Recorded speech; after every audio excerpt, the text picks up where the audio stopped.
Yes, I have just two questions. The first of all is just going by rough estimates and calculations.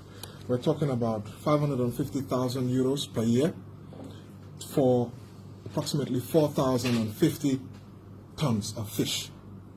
Going by this simply, that is 136 euros.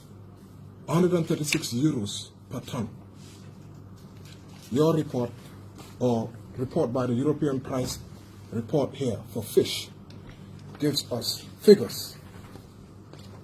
1,290 euros for tuna per ton. Hake, 1,740 euros per ton of fish. Gambians are at loss. Can you explain the gross disparity between these two? I'm talking, for example, the gross figures going by your European price report of fish, FAO, we're talking 5 million euros per year at those same prices. And we're talking 5.4 million euros over the 6 years, if I quote you, sir. Yeah. Can you please explain this gross disparity? Yeah, okay. It's very simple. This document you have is telling you what EU is doing. Whole argument will include another 350,000 euros coming from the ship owners. This excludes the licenses they will pay. I always equate this like, I am a businessman. You don't go into business to lose money. The people coming to fish will have to buy their trawlers, their fishing gears, they will pay salaries, etc., etc. Would you expect them to have a loss? You don't go into business to make a loss. If we don't have this argument, we have nothing. You are quoting big amounts of money. That is if they cut them. They are taking the risk, they don't even know where they will cut what we are agreeing. That is why in the agreement we make a provision. If you cut this amount, fine. If you don't cut it, you will still pay us for us. If you cut more, you pay us for the more you are getting. But let us try to be reasonable and understand. I know you are not businessmen, you are journalists. Somebody brings rice into this country or oil. We see what the prices are. Some will sell for 1,000, some will sell for 1,100. When you look at the FOB price, it's below $400. But they will have to ship it, they will have to pay demurrage, they have to pay duty, etc., etc. That is why the price has gone over 50% up. It's simple. So, you don't go to sea, you don't catch. You don't sell. But a huge disparity of 136 euro per ton in between that to 1,740 per ton is such a gross, that's over almost, that is something which seriously needs to be explained. No, but you are missing some point. We are selling what is in the sea. You are buying from the store what is on the table. Don't you see the difference? You are talking about disparity. If you want to buy this now, you will pay a cost. Not so? That is what, because you have it. If you don't have it, how can you sell it?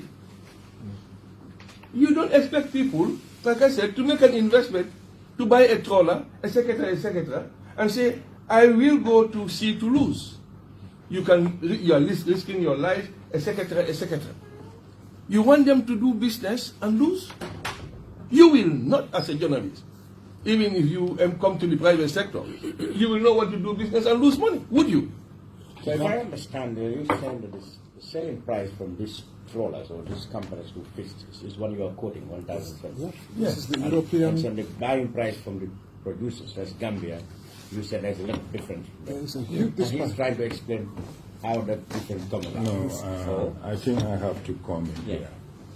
You have to understand that we are dealing with species that are highly migratory and seasonal.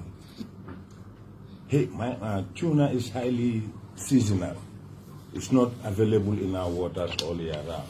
And moreover, if we don't sign this agreement, our neighbors are signing. They are making money. Their countries are benefiting, both in terms of financial compensation and capacity building. So what do? For 22 years, we have not been signing or renewing this agreement with the EU. Our neighbors have and are still doing that. Okay? This is not species that really you cannot guarantee that they are right now in our waters. You see? So what do? We have to sign it. We have to. And it's not that we are selling our sovereignty. It is the Gambia. We approached the European Union and requested to really to start the negotiation because we felt that it is a very important agreement for the country. It's going to support us fight against illegal, unregulated fishing activities. It's going to help us support fisheries organizations to work together for the sustainable management and development of the fisheries sector. So you have to understand, for Hague, you have to have the infrastructure, the trawlers, to go further deep sea. These are deep sea species. We don't have the trawlers available here. We do not have the infrastructure. And moreover, coming about the pricing structure, your question really tells me that you need to be really coached to understand fully how the operations work about. These people, they buy tons and tons and tons of fuel to go and fish deep sea. In the deep sea, they use other resources. They employ Gambians. These are all additional benefits. But what do? We sit down, we cannot afford to do that. When our neighbors are really signing this agreement.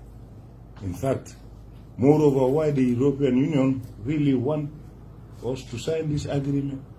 They don't want their trawlers when they come after Mauritania, going right down, when they come to Gambian waters, then they remove their nets and poles. They don't want that.